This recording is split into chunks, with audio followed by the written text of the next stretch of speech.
হ্যাঁ হ্যাঁ বল। এসো না খেতে আয়। ও মা, বলছি আজকে আমাকে একটু খাইয়ে দাও না গো। খাইয়ে দেবো?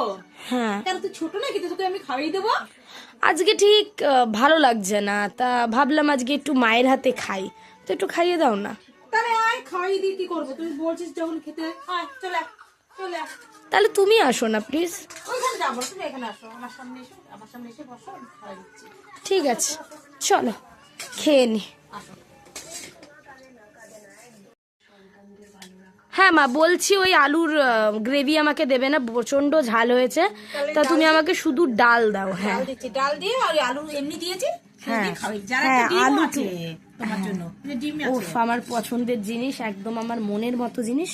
এই ডাল দিয়ে মেখে বন্ধুরা এই যে আলুর দম করেছে, কিন্তু গ্রেভিটা প্রচন্ড ঝাল হয়েছে, তার জন্য আমি নিলাম না। আর এইদিকে ডিম আছে, এটা দিয়ে আজকে খাওয়া দাওয়াটা আমি করব। তো ঠিক আছে, আমি খেয়ে নি বন্ধুরা। তো ভিডিওটা এখানেই কাট করছি। আপনাদের যদি ভালো লেগে থাকে অবশ্যই লাইক, সাবস্ক্রাইব, শেয়ার এবং ফলো করতে একেবারে ভুলবেন না। যেটুকুই, টাটা।